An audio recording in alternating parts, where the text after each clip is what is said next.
Right. லாஸ்ட்டாக C3 cycle பார்த்தோமா? படிச்சுட்டு எல்லாத்தையும் படித்து முடிச்சிங்களா? சரி, நெக்ஸ்ட்டு வந்து C4 பாத்வே. C4 பாத்வே என் பேர் வந்தது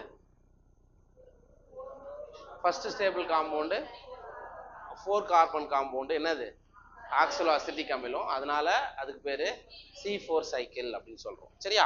C4 சைக்கிள் எல்லா தாவரத்திலும் நடக்குமா? இல்லை, ஒரு குறிப்பிட்ட தாவரங்களில் மட்டும்தான் C4 சைக்கிள் நடக்கும். அதே மாதிரி C3 சைக்கிள் எல்லா தாவரத்திலும் நடக்குமா? எல்லாத்துலேயும் நடக்கும்.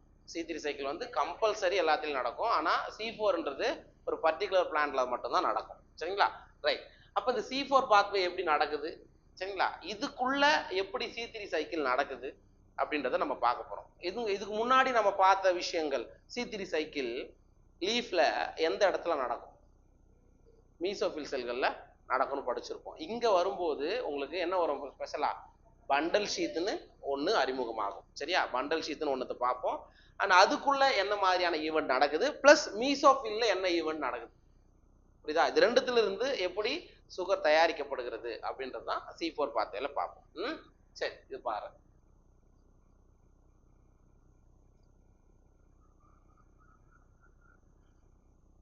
Plants that are adapted to dry tropical regions have the C4 pathway mentioned earlier. அதாவது எந்தெந்த தாவரங்கள் மோஸ்ட்லி ட்ரை டிராபிக்கல் ஏரியாஸ், அதாவது வறண்ட போன பகுதிகளில், வறண்ட அல்லது வறல் வெப்பநிலை பகுதிகளில் வாழக்கூடிய தாவரங்களில் பொதுவாக என்ன இருக்கும்? C4 பாத்வே இருக்கும் அப்படின்றது நீங்கள் ஏற்கனவே படிச்சிருப்பீங்கன்னு சொல்கிறாங்க.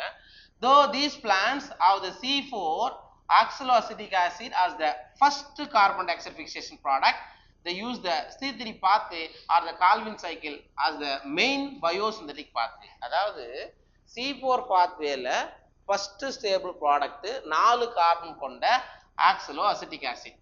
சரியா? இதுதான் கார்பன் டை ஆக்சைடு ஃபிக்ஸ் பண்ணி நமக்கு C4 பாத்வேல ஆக்சலோ அசிட்டிக் ஆசிட் கொடுக்குது. அந்த இதுல ஒரு மெயின் சைக்கிளா எது இருக்கு? C3 பாத்வே இருக்குது. That is biosynthetic pathway. அதான் வந்து மெயின் பயோசிந்தட்டிக் பாத்வே. எதுல? C4 சைக்கிள் நடந்தா கூட அதுல மெயினா இருக்கிறது யாரு? C3 சைக்கிள் அப்படின்னு சொல்றாங்க. Then what way or the different from C3 plants? அப்ப எதன் அடிப்படையில C3 இருந்து C4 சைக்கிள் வேரி ஆகுது அப்படின்னு சொல்லிட்டு கேட்கறாங்க. எதன் அடிப்படையில் வேரி ஆகும்? இந்த மாதிரியான கேள்வி நமக்கு வந்து வரும். சரியா? இந்த மாதிரியான கேள்வி, ஏன் C3 C4னு ஏன் ரெண்டு டிஃபரன்சியேஷன் நடக்கணும், சரியா அப்படின்ற ஒரு கேள்வி வரும். C4 plants are special. ஏன்னா C3 பிளான்ட்ஸ்ல இல்லாத அனாட்டமிக்கல் ஃபீச்சர் எங்க இருக்கு? C4 பிளான்ட்ல இருக்கு. C3ல அந்த மாதிரியான உள்ளமைப்பு இருக்காது. சரிங்களா? they have a special type of leaf anatomy. ஒரு சிறப்பு வகையிலான இலையினுடைய உள்ளமைப்புல யார் கொண்டிருக்கான? C4 சைக்கிள் கொண்டிருக்கு. they tolerate higher temperature. Sir, அதிகப்படியான வெப்பநிலை இருந்தா கூட அது என்ன பண்ணிக்கும்? டாலரேட் பண்ணக்கூடிய கெப்பாசிட்டி யாருக்கு இருக்குன்னா C4 பிளான்ட்ஸ்க்கு இருக்குது. they show a response to high light intensities. அதிகப்படியான ஒளியினுடைய இன்டென்சிட்டி என்னது? என்ன கொடுத்துருக்கு? எந்த லெவலுக்கு ஒளி படுது? அதிகப்படியான ஒளி பட்டா கூட இது தாங்கும். C4 பிளான்ட்ஸ் வந்து தாங்கும். they lack a process called photo respiration. இந்த இடத்துல அனலைன் பண்ணி வச்சுக்கோ, இது ரொம்ப முக்கியம். சரியா? C4 பாத்வேல என்ன இருக்காது? போட்டோ ரெஸ்பிரேஷன் இருக்காது. ஒளி சுவாசம் அப்படின்ற நிகழ்வு C4 பாத்வேல கிடையாது. And have a greater productivity of biomass. சரிங்களா? அப்ப யோசித்து பார்க்கணும், உங்களுக்கு யூஸ்வலா போட்டோ ரெஸ்பிரேஷன் ஒன்று நடக்கிறதுனால C3 சைக்கிள்ல என்ன ஆகும்னா அதிகப்படியான ஆற்றல் செலவிடப்படும். ஆனா C4 பாத்வேல போட்டோ ரெஸ்பிரேஷன் நடக்காது, ஒளி சுவாசம் நடக்காது. அப்படின்றதுனால இதனுடைய பயோமாஸ் ப்ரொடக்டிவிட்டி வந்து ரொம்ப அதிகம். சரியா? அப்ப ஒண்ணு கேட்பாங்க, C3 சைக்கிள் பெஸ்டா C4 பெஸ்டா அப்படின்னா C4 தான் பெஸ்ட். சரிங்களா? ஏன்னா இங்க போட்டோ ரெஸ்பிரேஷனால ஏற்படக்கூடிய லாஸ் இந்த இடத்துல இல்லை. அது முக்கியம், ஞாபகம் வச்சுக்கோ. Let us understand this one by one. சரி, இதை வந்து நம்ம ஒன்னுக்கு ஒன் பை ஒன்னா பார்க்கலாம்னு சொல்றாங்க. இந்த ஸ்பெஷல் அனாட்டமிக்கல் ஃபீச்சர் இருக்குன்னு சொல்றோம் இல்லையா, அது என்னன்றது இங்க பாரு. இந்த இடத்த பாரு. இப்ப லீஃப்ல இதான் என்னது? Bundle sheet. இங்க இருக்கு இல்லையா, இது சுத்தி இருக்குது இல்லையா, இதுதான் என்னது? கற்றை உரை செல்கள் அல்லது பண்டல் ஷீட்னு சொல்றோம். ஓகேவா? அண்ட் ஜெனரலா இது வந்து மீசோஃபில் செல்கள். இதுக்கு முன்னாடி நீங்க பார்த்த விஷயங்கள் மீசோஃபில் செல்கள்ல தான் நடக்குதுன்னு படிச்சிருப்போம் C3 சைக்கிளை பொறுத்த மட்டும். அண்ட் இங்க வந்து என்ன முக்கியம், C4 அப்படின்றது. C4 பொறுத்த மட்டும் பண்டல் ஷீத் ரொம்ப முக்கியம். சரியா சார்? இந்த அமைப்பை நீங்க பார்க்கும்போது எப்படி இருக்கும் அப்படின்னா கிரான்ஸ் அனாட்டமின்னு சொல்லுவாங்க. கிரான்ஸ் அப்படின்னா மலர் வளையம் அப்படின்னு அர்த்தம். கிரான்ஸ் என்ன அர்த்தம்? மலர் வளையம். ஜஸ்ட் ஏதாவது ஒரு டெத்துக்கோ அல்லது நினைவுக்கோ என்ன பண்ணுவாங்க, வைப்பாங்க இல்லையா, அந்த மாதிரி. இங்க இதான் கிரான்ஸ் போன்ற ஒரு அமைப்பு, மலர் வளையம் மாதிரியான ஒரு அமைப்பு. உள்ள எப்பவும் போல என்ன இருக்கும், வாஸ்குலர் பண்டல்ஸ்லாம் இருக்கும். சரியா? இந்த டைப் ஆஃப் அனாட்டமிக்கல் ஃபீச்சர்ஸ் எதுல மட்டும்தான் இருக்கும், C4ல மட்டும்தான் இருக்கும். ஓகேவா? அதுதான் மக்காச்சோளம், சோளம் இதெல்லாம் ஞாபகம் வச்சுக்கோ அப்படின்னு சொல்லியிருப்பேன். ரைட், இதை பார்த்துட்டு வரலாம் அதுக்கப்புறம் சைக்கிளை பத்தி. நெக்ஸ்ட் அந்த ஸ்ட்ரக்சர் தான் கொடுப்பாங்க. C4 பிளான்ஸ் அது பார்த்துட்டோம். Study vertical section of leaves one of a C3 plant and the other of a C4 plant. நீங்க என்ன பண்றீங்க, ஒரு C3 பிளான்ட்டோட ஒரு இலையை எடுத்துக்கிறோம், C4 பிளான்ட்டோடைய ஒரு இலையை எடுத்துட்டு வெர்டிகல் செக்ஷன் எடுத்து பார்க்குறீங்க. சரியா? வெர்டிகல் செக்ஷன் எடுத்து பார்த்தீங்கன்னா உள்ள அனாட்டமிக்கலா என்ன டிஃபரன்சியேஷன் இருக்கும் அப்படின்றத இங்க கொடுக்குறாங்க. Do you notice the differences? அப்போ ரெண்டு C3 பிளான்ட்டோட லீஃபையும் C4 பிளான்ட்ஸோட லீஃபையும் ரெண்டுத்தையும் நீங்க செக்ஷன் எடுத்து பார்த்தீங்கன்னா கண்டிப்பா டிஃபரன்சியேஷன் தெரியுமானா கண்டிப்பா தெரியும். சரியா? Do both have the same type of mesophil? Sir ரெண்டு தாவரங்களிலுமே ஒரே வகையிலான மீசோஃபில்கள் இருக்குமான்னு கேட்குறாங்க. இருக்குமா இருக்காதா? C3 பிளான்ட்ல என்ன டைப் ஆஃப் மீசோஃபில்கள் இருக்கலாம், C4ல என்ன டைப் ஆஃப் மீசோஃபில்கள் இருக்கலாம்? மீசோஃபில்ல டிஃபரன்சியேஷன் இருக்கு. என்னென்ன டிஃபரன்சியேஷன் இருக்கு? ஸ்பாஞ்சி பேரன் கைமா, palisade parenchyma. Most of the dicot plants, பெரும்பாலான இருவித்திலை தாவரங்கள்ல ரெண்டு டைப் ஆஃப் மீசோஃபில் இருக்கும். சரியா? மோஸ்ட்லி C4க்கு பார்த்தீங்கன்னா மோனோகாட் பிளான்ட்டா எக்ஸாம்பிள்ஸ் வரும். கரும்பு, சோளம் அப்படின்னு வரும்போது மேபி இந்த இடத்துல வந்து டிஃபரன்சியேஷன் இல்லாத மீசோஃபில் தெரியும். சரியா சார்? C4னா ஒன்லி மோனோகாட் மட்டும்தானா? அப்படிலாம் கிடையாது. சரியா? ஒரு சில டைகாட்டும் வரும். மேபி டிஃபரன்சியேஷன் இப்படி நீங்க பார்க்கலாம், இப்படி இந்த மாதிரி டிஃபரன்சியேஷனை நீங்க பார்க்கலாம். Do they have similar cells around the vascular bundle sheath? அதாவது வாஸ்குலார் பண்டலை சுத்தி இருக்கக்கூடிய ஷீத்து ரெண்டுத்திலையும் ஒரே மாதிரி இருக்குமானா கிடையாது. சரியா? மற்ற பிளான்ட் C3யை கம்பேர் பண்ணும்போது C4ல உங்களுக்கு பண்டல் ஷீத் வந்து கிரான்ஸ் அனாட்டமி மாதிரி இருக்கும். இதுதான் வித்தியாசம். சரிங்களா? The particularly large cells around the vascular bundles of the C4 plants are called bundle sheaths. Sir ரெண்டுத்திலையுமே உங்களுக்கு இருக்கும். ஆனா C4 பிளான்ட்ல இருக்கக்கூடிய பண்டல் ஷீத் எப்படி இருக்குன்னா பெருசா இருக்கும். சரியா? அது எப்படி இருக்கும்? C4 பிளான்ட்ஸ்ல வந்து லார்ஜ் செல், பெரிய செல்கள் இருக்கும். அதுதான் நம்ம பண்டல் ஷீத் செல் சொல்றோம். and the leaves which have such anatomy are said to have crans anatomy. எந்த இலைகள் இந்த மாதிரி பெரிய பண்டல் ஷீத் கிரான்ஸ் மாதிரியான அமைப்பை கொண்டிருக்கிறதோ அதை நம்ம என்ன சொல்றோம், கிரான்ஸ் அனாட்டமி. ஏன்னா கிரான்ஸ்ன்றவர் தான் இதை கண்டுபிடிச்சார், அதனால அவர் பேர் என்ன வச்சுட்டாங்க, அதுக்கு பேர் கிரான்ஸ் அனாட்டமின்னு வச்சுட்டாங்க. கிரான்ஸ் மீன்ஸ் ரீத், ரீத்னா தான் அந்த மலர் வளையம் அப்படின்னு சொல்றோம். and is a reflection of the arrangement of cell. இது எதை குறிக்குது? மலர் வளையம் மாதிரி அமைஞ்சிருக்கக்கூடிய செல்கள் எதை குறிக்குது அப்படின்னா செல்கள் எப்படி அமைஞ்சிருக்கிறது அதை பொறுத்து. சரியா? பார்க்கறதுக்கு உங்களுக்கு எப்படி இருக்குது, இந்த மாதிரி பெருசா ஒரு வளையம் வச்சா எப்படி இருக்குமோ அந்த மாதிரி இருக்கு அப்படின்றாங்க. The bundle sheath cells may form several layers around the vascular bundle. இந்த இடத்துல கவனிக்கணும், இதுல இருக்கக்கூடிய இந்த பண்டல் ஷீத் செல்லு நிறைய அடுக்குகளால் ஆக்கப்பட்டிருக்கும். உள்ள யாரு பாப்பா, உள்ள வாஸ்குலர் பண்டல்ஸ் இருக்கும். லீஃப்ல பொறுத்து மட்டும் என்ன டைப் ஆஃப் வாஸ்குலர் பண்டல் இருக்கும், இலையில எந்த வகையிலான வாஸ்குலர் கட்டரை இருக்கும், திறந்ததா மூடியதா, ஓப்பனா க்ளோஸா? என்னடா இது ஒரு பதில யோசிக்கிறீங்க. லீஃப்ல க்ளோஸ்டு வாஸ்குலர் பண்டலா open vascular பண்டலா?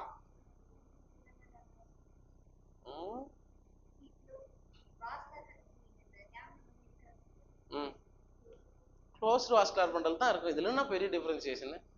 லீஃப்னா compulsory closed vascular bundle தான். லீஃப்ல எங்கேயாவது செகண்டரி க்ரோத் நடக்குதா?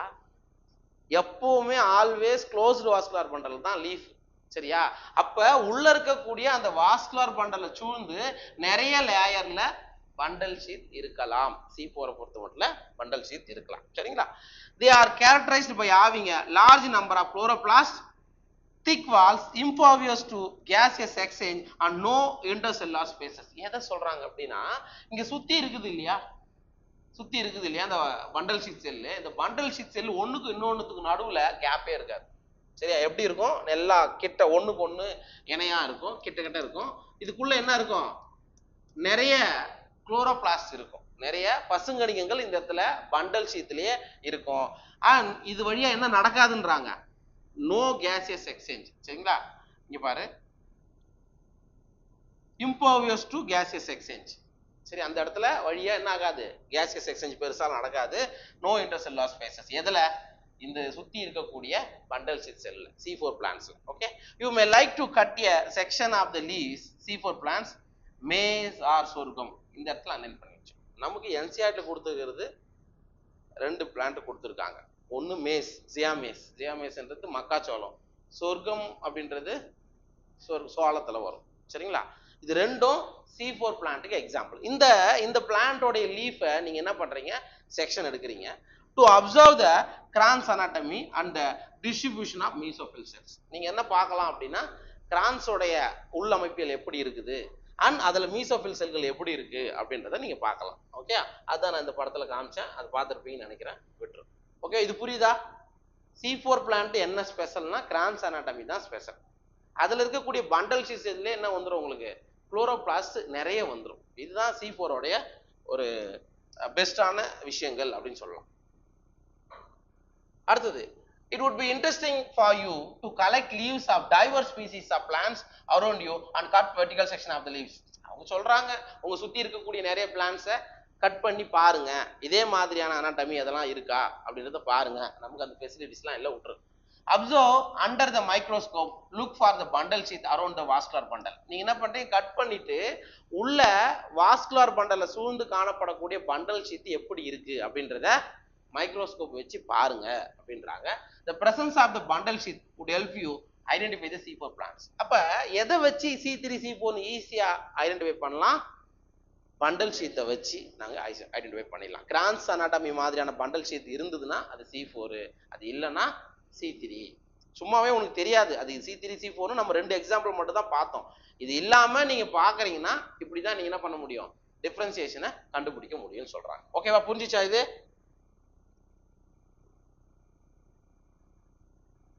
சரி, இப்ப அந்த சைக்கிளை பார்ப்போம். இந்த இடத்துல நீங்க கவனிக்கணும், இது வந்து அச்சன்ஸ் லாக் பாத்வேன்னு சொல்லுவோம். C4 சைக்கிள் இன்னொரு பேர் வந்து அச்சன்ஸ் லாக். ஏன்னா இது சொன்னவங்க அவங்க தான், இதை கண்டுபிடிச்சவங்க அச்சன்ஸ் லாக் அவங்கன்றவங்க தான். ரைட்டா? இதுல ரெண்டு செல்கள்ல உங்களுக்கு இந்த பாத்வே இன்வால்வ் ஆகும். என்ன தம்பி சொல்லு? ரெண்டு செல்கள் இதுல இன்வால்வ் ஆகும். ஒன்னு மீசோஃபில் செல், இன்னொன்னு பண்டல் ஷீட் செல். சரியா? இப்ப இந்த மீசோஃபில் செல்லுக்கும் பண்டல் ஷீட் செல்லுக்கும் நடுவுல கனெக்ஷன்ஸ் இருக்கும். சரியா? பண்டல் ஷீட்டுக்கும் மீசோஃபில் செல்லுக்கும் நடுவுல இருக்கக்கூடிய அந்த கனெக்ஷன் யாரு? பிளாஸ்மோடெஸ்மாட்டா. பிளாஸ்மோடெஸ்மாட்டாவே ரெண்டு செல்லுக்கு நடுவுல இருக்கக்கூடிய கனெக்ஷனை தான் பிளாஸ்மோடெஸ்மாட்டான்னு சொல்றோம். அப்ப உங்களுக்கு இந்த மீசோஃபில் செல்கள்ல ஃபார்ம் ஆகக்கூடிய விஷயங்கள் எங்க போகுது? மறுபடியும் பண்டல் ஷீட்டுக்கு போகுது. அந்த பண்டல் ஷீட்ல இருந்து மறுபடியும் எங்க ஆகுது?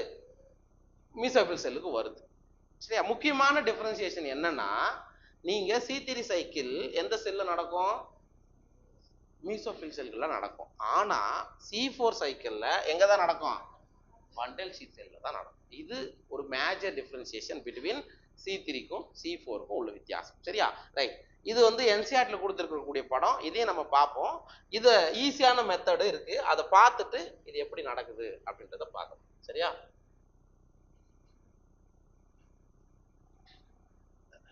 இந்த கவனி.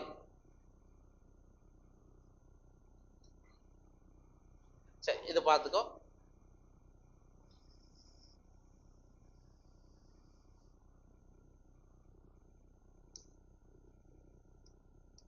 ரைட். இப்ப மொத்தம் எத்தனை செல் பார்ட்டிசிபேட் பண்ணுது? ரெண்டு செல்லு பார்ட்டிசிபேட் பண்ணுது. ஃபர்ஸ்ட் ஒன் வந்து மீசோஃபில் செல்லு, ரெண்டாவது வந்து பண்டல் ஷீட் செல். பண்டல் ஷீட்ல தான் இங்க எங்க நடக்கும்? கால்வின் சைக்கிள் நடக்கும். ரைட். ஓகே, ஃபர்ஸ்ட் ஸ்டெப் என்ன ஆகுது? அட்மாஸ்பியர்ல இருக்கக்கூடிய, இது வந்து அட்மாஸ்பியர் வெளியில இருக்கக்கூடியது. அட்மாஸ்பியர்ல இருக்கக்கூடிய கார்பன் டை ஆக்சைடு எங்க போகுது அப்படின்னா மீசோஃபில் செல்லுக்கு போகுது. சரியா? அட்மாஸ்பியர்ல கூடிய கார்பன் டை ஆக்சைடு எங்க போகுது? மீசோஃபில் செல்லுக்குள்ள போகுது. அந்த மீசோஃபில் செல்லுக்குள்ள இருக்கக்கூடிய இந்த கார்பன் டை ஆக்சைடு இந்த பாஸ்போ இது என்னது? பெப்னா என்னது? பாஸ்பாயினால் பைருவேட். ஓகே, இது எத்தனை காம்பவுண்டு? எத்தனை கார்பன் காம்பவுண்டு? 3 carbon compound. இது கார்பன் டை ஆக்சைடுக்கு ஒரு கார்பன். சரியா? இப்ப கார்பன் டை ஆக்சைடும் பெப்பும் சேர்ந்து உங்களுக்கு எதை கொடுக்குதுப்பா? Oxaloacetic acid. இதுதான் first stable product of C4 cycle. இது 4 கார்பன் கொண்டது. அதனால இந்த சைக்கிள் நாம என்னன்னு சொல்றோம்? C4 சுழற்சின்னு சொல்றோம். ஓகேவா சார்? இந்த ஆக்சலோஅசிட்டிக் அமிலம் 2 வடிவங்களாக மாறிக்கொள்ளும். ஒன்னு அஸ்பார்டிக் அமிலமாகவும் இன்னொன்னு மேலிக் அமிலமாகவும் மாறிக்கும். எல்லாமே 4 கார்பன் கொண்டது தான். சரியா? இது அஸ்பார்டிக் அமிலமாகவும் மாறலாம் அண்ட் மேலிக் அமிலமாகவும் மாறலாம். ஆனா எது பண்டல் சீத் செல்லுக்கு உள்ள போகும் அப்படின்னா மேலிக் அமிலம் தான் உள்ள போகும். எது போகும்? மேலிக் அமிலம் தான். அண்ட் இது வரைக்கும் ஓகே தானே? First step carbon di oxide plus pep சேர்ந்து OAA ஆக்சலோஅசிட்டிக் அமிலம் ஃபார்ம் ஆகுது. இது ஃபர்ஸ்ட் ஸ்டெப். ஓகேவா? அப்ப இதுல C4 காம்பவுண்ட் ஃபர்ஸ்ட் உருவாகிறதால அதுக்கு பேரு C4 பாத்வேன்னு சொல்றோம். இந்த ஆக்சலோஅசிட்டிக் ஆசிட் அஸ்பார்டிக் அமிலமாகவும் மேலிக் அமிலமாகவும் மாறும். சரிங்களா? அண்ட் இந்த மேலிக் அமிலம் with the help of plasmodesmata எங்க போகுது? பண்டல் சீத்துக்கு உள்ள போகுது. புரியுதா? ரைட். எத்தனை கார்பன்? 4 கார்பன் கொண்டது. ரைட். இந்த 4 கார்பன்ல இருந்து கவனி, ஒரு கார்பன் வெளியே போகுது. தட் இஸ் ஒரு கார்பன் டை ஆக்சைடு இங்கிருந்து போகும்போது இது என்னவா மாறிடும்? 3 கார்பன் கொண்ட பைருவேட், தட் இஸ் பைருவிக் ஆசிடா ஃபார்ம். புரியுதா இல்லையா? 4 கார்பன் கொண்ட மேலிக் அமிலம் பண்டல் சீத் செல்லுக்குள்ள வந்து இதுல இருந்து ஒரு கார்பன் டை ஆக்சைடு ரிமூவ் ஆயிடுச்சு. மீதி 3 கார்பன் கொண்டது எது? பைருவிக் அமிலம். அந்த பைருவிக் அமிலம் மறுபடியும் எங்க போயிடும்? அகைன் மீசோஃபில் செல். அடுத்த சைக்கிளுக்காக எங்க வந்தது? மீசோஃபில் செல்லுக்கு வந்து இந்த பைருவேட் பாஸ்போயினால் பைருவிக் ஆசிடா மாறி மறுபடியும் இந்த சைக்கிளுக்கு போயிடும். இது இந்த ஸ்டெப் ஓகேவா? இந்த ஸ்டெப் ஓகே. சரி, அடுத்தது கவனி. இப்ப அகைன் நமக்கு இந்த கார்பன் டை ஆக்சைடு இருக்குல்ல, இந்த கார்பன் டை ஆக்சைடு எங்க போகுது அப்படின்னா கால்வின் சைக்கிளுக்கு போகுது. தட் இஸ் C3 சைக்கிளுக்கு உள்ள போகுது. இப்ப நமக்கு தெரியுமே, ஏற்கனவே படிச்சது தானே, கார்பன் டை ஆக்சைடு எது கூட பைண்ட் ஆகும்? RUBP கூட பைண்ட் ஆயிட்டு RUBP கூட பைண்ட் ஆயிட்டு உங்களுக்கு என்ன கொடுக்குது? 2 மூலக்கூறு 3 கார்பன் கொண்ட பாஸ்போகிளிசிக் அமிலத்தை கொடுக்குது. அதானே? இதுல 5 கார்பன் இருக்கும், இதுல ஒரு கார்பன், ரெண்டும் சேர்ந்து 2 மூலக்கூறு அப்படின்றதுனால 6 கார்பன் இங்க கரெக்ட் ஆயிடும். பார்த்தோமா? PGA ஃபார்ம் ஆகும். அண்ட் இதுல இருந்து நமக்கு தெரியுமே ட்ரையோஸ் பாஸ்பேட்னு ஒண்ணு படிச்சிருப்பீங்க. ட்ரையோஸ் பாஸ்பேட்டா மாறி ஆக்சுவலா என்ன ஆகுது? சுக்ரோஸ் ஃபார்ம்ல எங்க போயிடும்? Vascular bundle. ஏன் வாஸ்குலர் பண்டல் போகணும்? வாஸ்குலர் பண்டல் எந்த இடத்துக்கு போகும் தெரியுமா? சைலத்துக்கு போகுமா? ஃப்ளோயத்துக்கு போகுமா? ஃப்ளோயத்துக்கு. வாஸ்குலர் பண்டல் இருக்கக்கூடிய ஃப்ளோயத்துக்கு. ஏன்னா நம்ம என்ன படிச்சிருக்கிறோம்? லீஃப்ல தயாரிக்கக்கூடிய குளுக்கோஸ் சுக்ரோஸா மாற்றப்பட்டு தாவரத்தோடைய மற்ற பகுதிகளுக்கு கடத்தப்படும். இதான படிச்சிருக்கோம். அப்ப இதுல இருந்து இந்த ட்ரையோஸ் பாஸ்பேட்ல இருந்து வரக்கூடிய சுக்ரோஸ் எங்க போகுது? வாஸ்குலர் பண்டல் வழியா தாவரத்துக்கு எங்கெல்லாம் நீட் இருக்கோ அந்த இடத்துக்கு போயிடும். அகைன் இது நமக்கு என்ன ஆகுது? அகைன் என்ன ஆகுது? RUBP மறு உருவாக்கம் அப்படின்னு ஒரு ஸ்டெப் படிச்சிருப்பீங்க. இந்த சைக்கிள் இது மாதிரி நடக்குது. புரியுதா? அப்ப C4 சைக்கிள்னா 2 இடத்துல நடக்குது. ஒன்னு மீசோஃபில், இன்னொன்னு பண்டல் சீத். மீசோஃபில்ல நடக்கிறது கம்ப்ளீட் C4. சரியா? Complete C4. And bundle sheath நடக்கிறது C3 நடக்குது. அவ்வளவுதான். இது புரிஞ்சிச்சா? ஈஸியா இருக்குதா? இது இந்த மெத்தட் ரொம்ப ஈஸியா இருக்கும். அண்ட் இதுல இது எப்பவும் போலதான். இப்போ உங்களுக்கு இது நடக்கணும். கால்வின் சைக்கிள் நடக்குது. எத்தனை ATP எத்தனை NADP வச்சுட்டு தேவை? ஒரு கார்பன் டை ஆக்சைடுக்கு 3 ATP 2 NADH. இதானே படிச்சிருக்கிறோம்பா. அதே தான் இங்க. புரியுதா? அதே தான் இங்க ஞாபகம் வச்சுக்கணும். சரி, இப்போ நம்ம NCERT டயக்ராம்ல எப்படி கொடுத்துருக்காங்கன்றத இதே ஞாபகம் வச்சுக்கிட்டா அதுல ஈஸியா நமக்கு புரிஞ்சிடும். சரி, இங்க வா.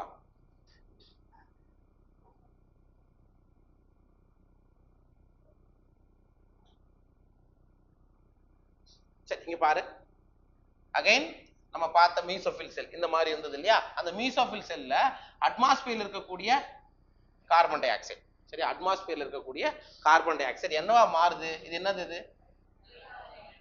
பைகார்பனேட். சரியா, அது பிளஸ் பாஸ்போ ஈனால் பைருவேட். இது எத்தனை கார்பன் சொன்னேன்?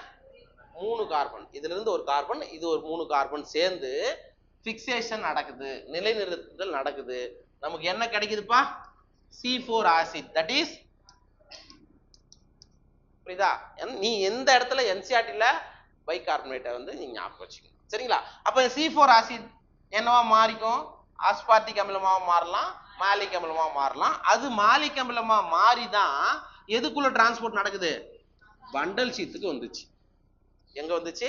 பண்டல் ஷீத்துக்கு வந்துச்சு. சார், இந்த பண்டல் ஷீத்தில் இருக்கக்கூடிய இந்த C4 ஆசிட் மாலிக் அமிலத்துல இருந்து டீகார்பாக்சிலேஷன் நடக்குது. அப்படின்னா டீகார்பாக்சிலேஷன்னா ஒரு கார்பன் டை ஆக்சைடு வெளியேறுதல்னு அர்த்தம்.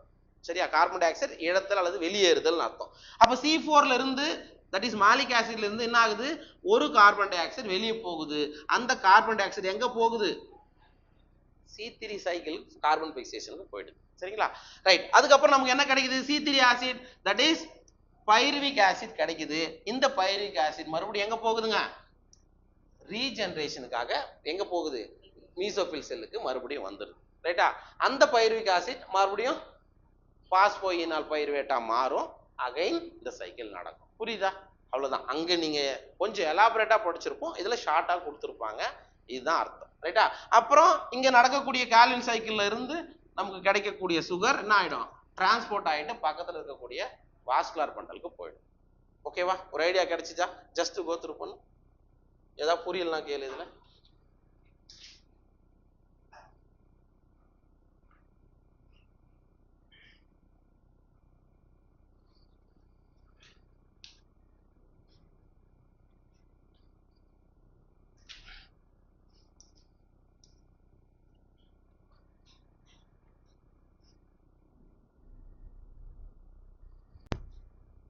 சரி, இப்ப நம்ம பார்த்தத என்சிஆர்டில என்ன லைன் பை லைனா கொடுத்துருக்கான் அப்படின்றத டிஸ்கஸ் பண்ணிக்கலாம். ஸோ இந்த பாத்வேவை, C4 பாத்வேவை அச்சன்ஸ் லாக் பாத்வேன்னு சொல்லலாம். ஏன்னா முதல்ல கண்டுபிடிச்சவங்க யாரு? C4 பாத்வேவை கண்டுபிடிச்சவங்க அச்சன்ஸ் lock. அதுக்கு இன்னொரு பேர் அதான். The primary carbon dioxide acceptor is a 3 carbon molecule PEP, that is phosphoenol pyruvate. எங்க? C4 பாத்வேவை பொறுத்த மட்டும் முதல் நிலை கார்பன் ஏற்பி யார்? இங்க பாஸ்போயினால் பைருவேட். எந்த சைக்கிள்ல? C4 சைக்கிள்ல. C3 சைக்கிள்ல RUBP. ஓகே, என்சைம் தான் ருபிஸ்கோ என்சைம் சொல்லுவோம். RUBP carboxyl. அது okay, right. And is present in the mesophyll cell. இந்த இடத்துல பெப் இருக்கு இல்லையா? இது எங்க இருக்கு அப்படின்னா மீசோஃபில் செல்கள்ல இருக்கு. பாஸ்போயினால் பைருவேட் எந்த இடத்துல இருக்கு? மீசோஃபில் செல்ல இருக்கு. The enzyme responsible for the fixation of PEP carboxylase or PEPcase. Sir, அப்ப பாஸ்போயினால் பைருவேட் கார்பன் டை ஆக்சைடோட சேர்ந்து நமக்கு எதை கொடுக்குது? ஆக்சலோ அசிட்டிக் ஆசிட ஃபார்ம் பண்ணுது. சரிங்களா? இந்த ஸ்டெப்புக்கு நமக்கு தேவையான enzyme PEPcase or PEP carboxylase.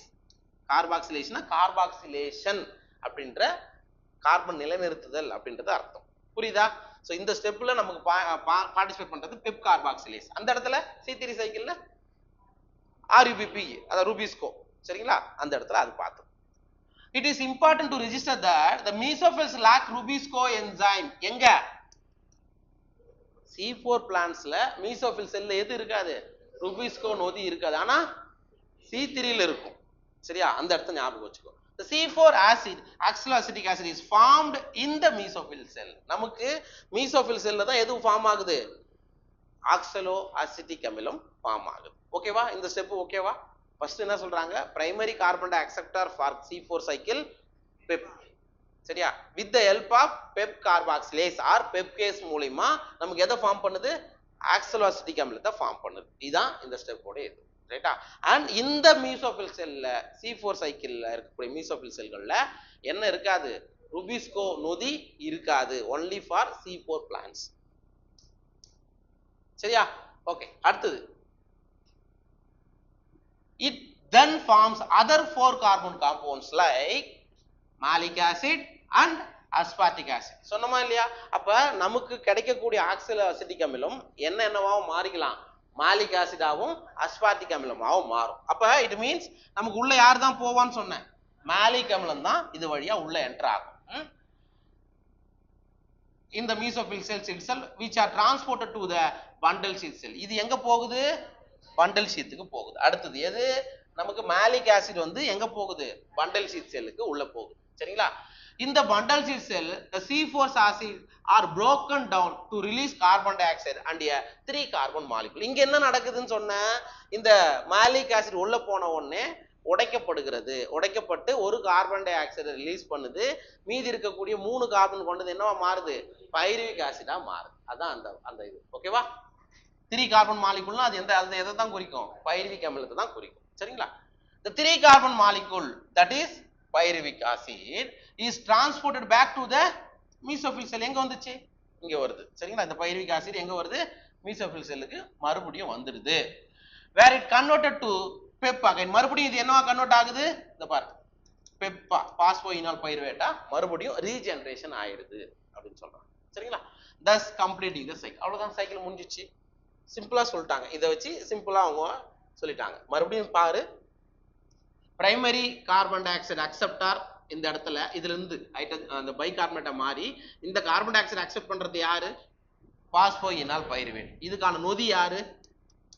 பெப்கேஸ். சரியா? பெப்கேஸ் அப்படின்ற நொதி எதை கொடுக்குது?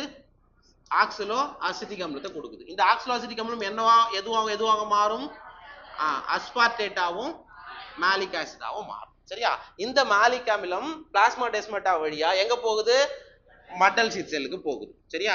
மாலிக் ஆசிட் பண்டல் ஷீத் செல்லுக்கு போகுது. இந்த இடத்துல இந்த மாலிக் ஆசிட் என்ன பண்ணுது? பிரேக் டவுன் ஆகுது, உடைக்கப்படுகிறது, டீகார்பாக்சிலேஷன் நடக்குது. இட் மீன்ஸ் இதுல இருந்து கார்பன் டை ஆக்சைடு ரிலீஸ் ஆகுது. அந்த கார்பன் டை ஆக்சைடு எங்க போயிடுது? கால்வின் சைக்கிளுக்கு போகுது. அப்படி உடைக்கப்பட்ட இந்த மாலிக் ஆசிட் அடுத்தது என்னவா கன்வெர்ட் ஆகுது? பைருவிக் ஆசிடா ஃபார்ம் ஆகுது, பைருவிக் ஆசிடா மாறுது. இந்த பைருவிக் ஆசிட் மறுபடியும் எங்க போகுது? மீசோஃபில் செல்லுக்கு வந்து ரீஜெனரேஷன் மூலமா எதை கொடுக்குது? புரியுதா? இதான் C4 சைக்கிள். அதான் அங்க கொடுத்துருப்பாங்க.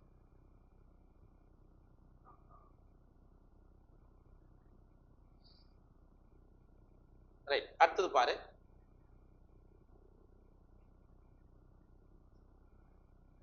The carbon dioxide released in the bundle sheath enters the C3 or Calvin pathway. அப்ப அந்த மாலிக் ஆசிட் உடைக்கும் போது கார்பன் டை ஆக்சைடு வந்தது இல்ல, அந்த கார்பன் டை ஆக்சைடு எங்க போயிடுது? C3 சைக்கிளுக்கு உள்ள போயிடுது. A pathway common to all plants. இதான் கவனிக்கணும். C3 pathway பொதுவா எல்லா தாவரங்களிலுமே நடக்கும். இது ஞாபகம் வச்சுக்கோ. C3 சைக்கிள் எல்லா தாவரங்களுக்கும் பொதுவானது.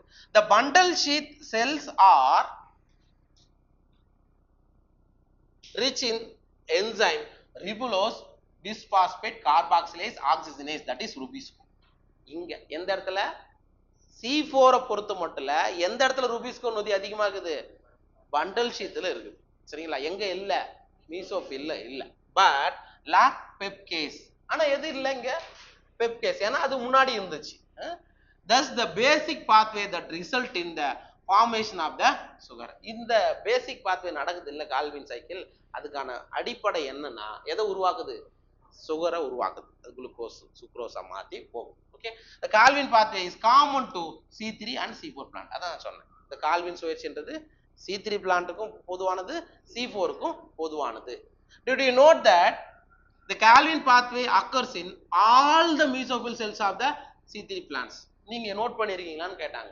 C3 பிளான்ட்ல எல்லா C3 பிளான்ட்லயும் 100% எது நடக்கும்? C3 சைக்கிள் கண்டிப்பா நடக்கும். சரிங்களா?